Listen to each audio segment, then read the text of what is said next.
I think Patrick Willis, it's hard for me to see how he doesn't get in. I don't know how you keep him out indefinitely. Now, I do have a soft spot for Patrick Willis. We're about the same age. I graduated college in '08. He came out of college in 2007. So, we're right there around the same age. And I felt, so he was a guy that I felt a kind of a kindred spirit to, as far as age and growing in my maturity as he was growing in maturity as a player and as a person. And you talk about one of the all-time great careers of a 49er. And yes, you can say maybe he didn't play long enough, but if you actually look at his exploits during the time he did play, he's got more Pro Bowls, more All Pros than about 90% of the guys that are already in the Hall of Fame. So, if we're looking at the criteria for the Hall of Fame, which was they had to have a great career, he meets all the accolades that you need. He's got more flowers than Deion Sanders has in a lot of ways. I mean, and Deion Sanders, I don't think anybody was sitting there saying no. Are we sure we're going to put Deion in the Hall of Fame? Right. Absolutely, you put Deion in the Hall of Fame. Look at Steve Young's starting career. How long was Steve Young a starter in the league? You're talking 9 seasons, right? That he was a full-time starter when Joe was out. Was That's there true. was there any question about whether Steve was going to go into the Hall of Fame? No, he was a first ballot Hall of Famer. Why? Because he was great, and you could not talk about the history of the game without talking about Steve Young. He ushered in that era where suddenly you had these ultra mobile quarterbacks. He was the first of the new era of quarterbacks, right? He paved the way for a Michael Vick, who then paves the way for a Lamar Jackson, for guys that are ultra athletic and at the quarterback position and can bring that ability to run.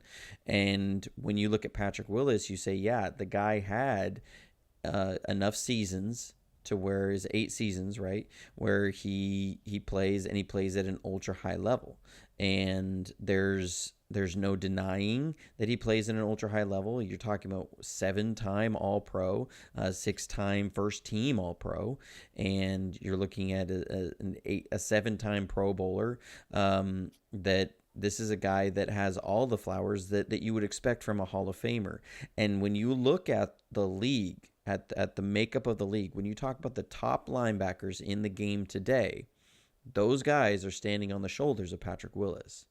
Because when Patrick Willis came out in '07, who were the prototypical linebackers in the league? You're talking about Brian Urlacher. You're talking about Ray Lewis, right? Ray Lewis had speed, but not at the Patrick Willis level. Those guys you were going to look at being from number to number. That's where they were going to be covering, from the numbers to the numbers, and they were going to be bigger guys to take on those linemen, and those were big bruising guys. Patrick Willis comes in and he says, "Well, let's add 4-4 speed to this." And now we're talking true sideline to sideline, not numbers to numbers, sideline to sideline. And we're talking about the ability to run with a wide receiver down the seam. We're talking about the ability to go cover a curl flat area from your stack backer position. This changes the game. This changes how defensive coordinators can call plays. This changes how offenses have to scheme things. When you look at the top linebackers that have been around the league the last 10 years, you're looking at a Luke Kuechly, who's a little bit undersized, but has what? Speed. He has speed. When you're looking at uh, uh, Smith down in Tampa Bay, you're talking about speed. When you're looking at Demario Davis, you're talking about speed at the linebacker position. Fred Warner, Dre Greenlaw. What's the biggest thing? Speed at the linebacker position. Okay, that he has set the mold. Patrick Willis did set the mold for all the linebackers to come after him. Why did they draft Navarro Bowman? Because he looked like a clone of Patrick Willis. When you would see the guys on the field, right, they looked like clones of each other. It was you only knew who was who by the numbers on the jersey. But he was an absolute monster of a player because they saw the mold of Patrick Willis and said, okay, here's almost an exact clone of that. We're going to bring that in. And so you look at the top linebackers around the league. I don't look and say, this is a guy that's out of the mold of a Patrick Willis. Takeo Spikes was a prototypical middle linebacker for the NFL. You didn't confuse him for Patrick Willis, right? But now, when you look around the league today, how many Takeo Spikes do you see and how many Patrick Willises do you see?